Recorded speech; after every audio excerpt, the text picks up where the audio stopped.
It's the Champions League round of 16 at the moment, and that provides lots of opportunities for us. Very different from the group stages, and I'm going to talk a lot about different statistics and the difference between the first and second leg and group and knockout stages in this video. Before you watch the rest of this video, be sure to check out Soccer Mystic. It's a football related tool specifically available for you inside BetAngel. It's completely free. It allows you to model each match before it's even started, so you can fiddle around with different scenarios to see how you could profit based upon whatever scenario you expect to develop. Just go up to the toolbar on BetAngel. You'll see a football, click on that and you'll bring up Soccer Mystic. But yeah, let's discuss all those statistics in the round of 16 of the Champions League. If you're interested in learning more about BetAngel, its tools and the opportunities they present, then why not visit betangel.com today and download a free trial. So, the group stages of the Champions League, very different fundamentally from the knockout stages. And the group stages give people the opportunity to sort the wheat from the chaff. And you know, I'm sort of going off of the group stages of the Champions League because I remember when it was the good old European Cup. And with the group stages, what tends to happen is, you know, teams from Outer Mongolia or something qualify as champions of their league and end up playing teams that are just so much better quality. It's become, you know, how long before they start fielding weaker teams in the Champions League.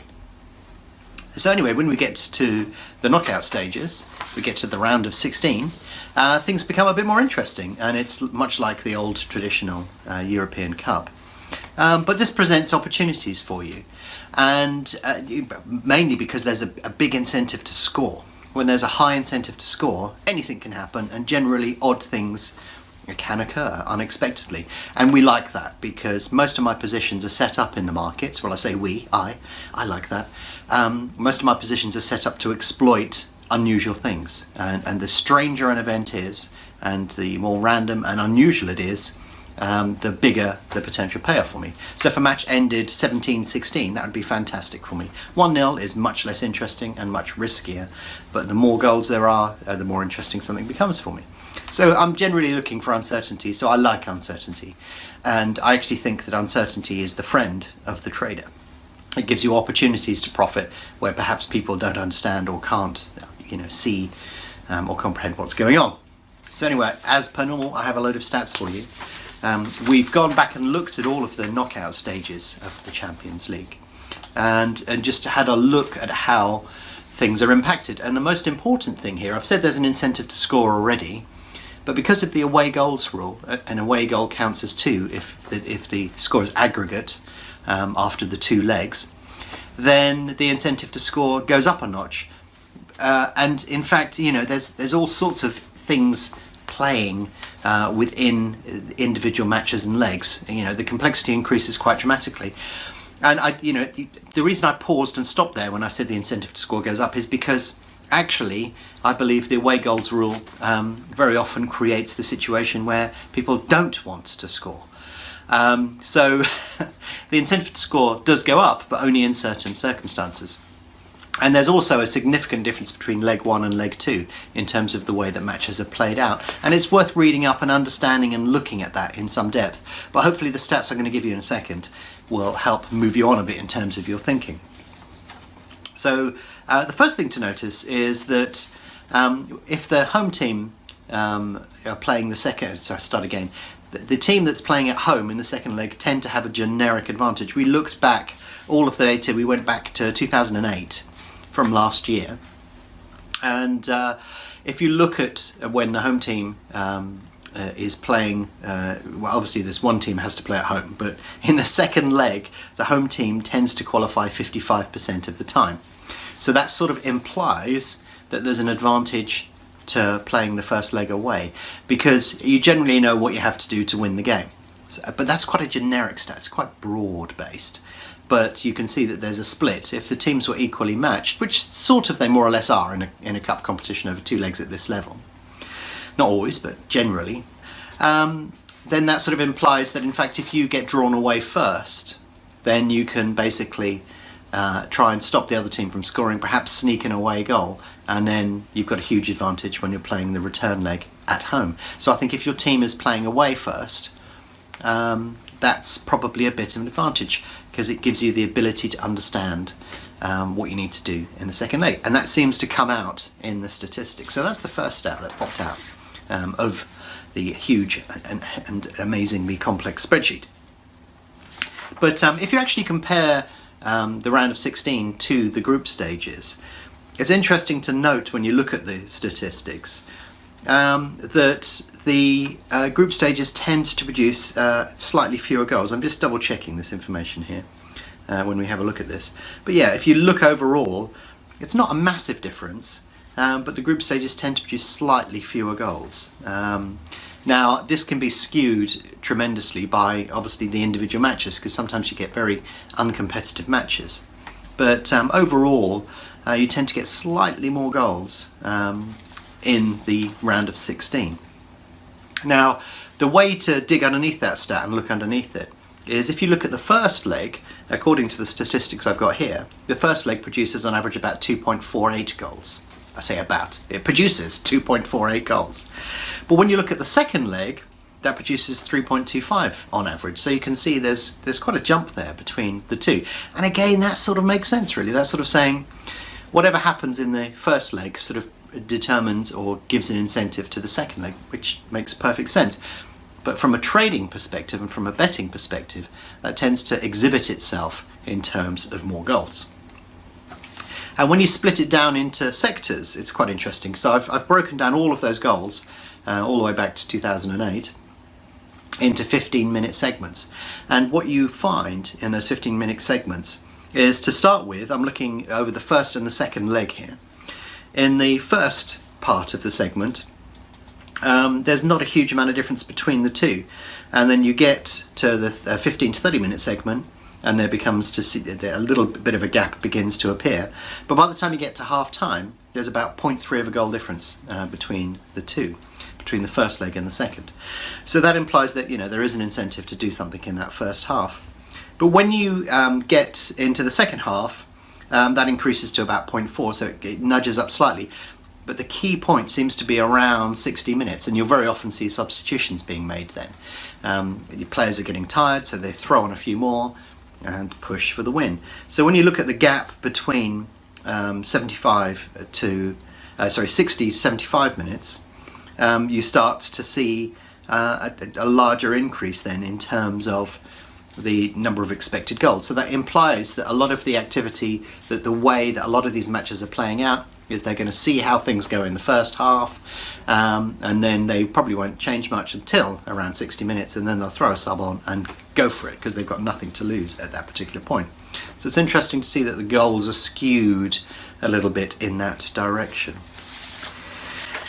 What else have we got down here? So when you look at teams that win the first leg,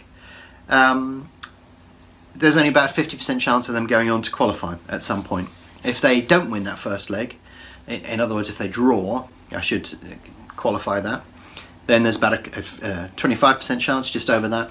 And if they lose the first leg, then it's very small that they'll go on to qualify. So you want your team, if you're playing at home, to draw at worst, and hopefully to win by any amount would be helpful. When you get to the second leg, then obviously a home win is significant, because that more or less will get you through. But a draw will tend to do that as well. So, some of those statistics are quite high. If you get a draw at home, then that may imply that the teams are playing well within themselves, and they're just going to use the away goal rule to be able to qualify. They just don't want to concede.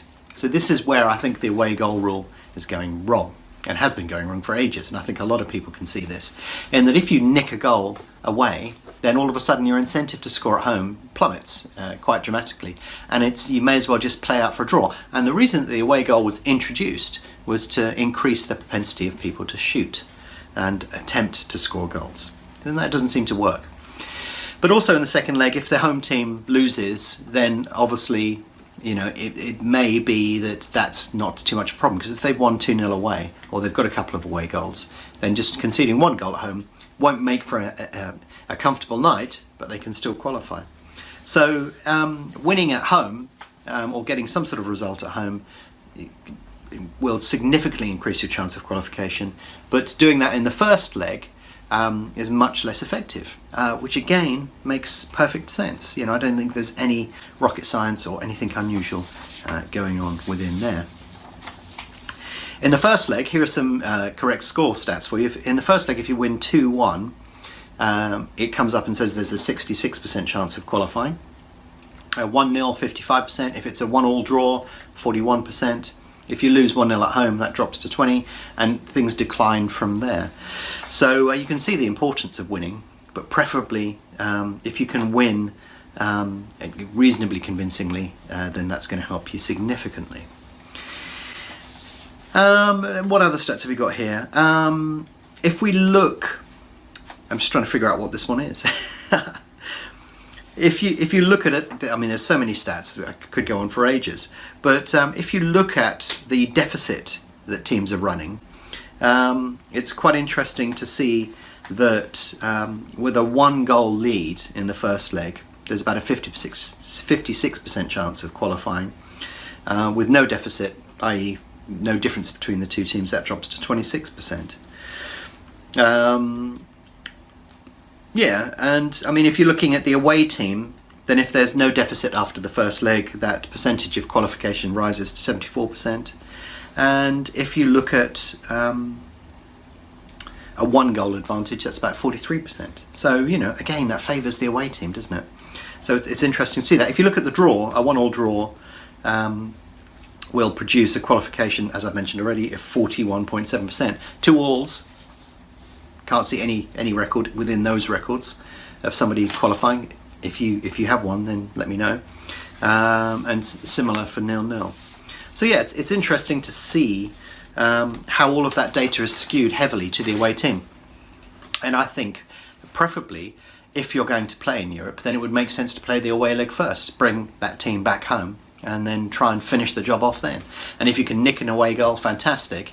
But really, your objective is just to sit deep and try and snuffle out the attack. And if you get the opportunity to score an away goal, fantastic. But your main objective is to try and not concede. So I actually think the away goal rule fails hopelessly in that respect. And then when you come home, you know exactly what you have to do, and you can attack deep. But the away team obviously may have got a result at home, and they're going to try and defend that and do the opposite to you. But in fact, it's heavily skewed towards the home team in that second leg anyhow. So hope that is of some sort of use to you. Generally, the summary is it's preferable to be the away team if you're looking at qualification markets, or you want to see what's going to happen in the second leg. It's preferable to play away first. There tend to be more goals in the round of 16 than there are in the group stages, and there tend to be more goals in the second game rather than the first. So if you're pursuing a strategy that revolves around the over and under goal markets, you probably want to look at doing unders in the first leg and overs in the second. Now, I can't stress enough that each individual match is different, and we're talking generically here, but generally these characteristics sort of permeate through every match, so that's why I'm sharing those with you. Anyway, I hope that was of some use to you, and hopefully you'll make the best of the knockout stages of the Champions League, or the round of 16, because we've still got other knockouts to come as well. I'm sure those stats hold true for that area as well. But hopefully you'll be able to get some profit or some edge out of those stats.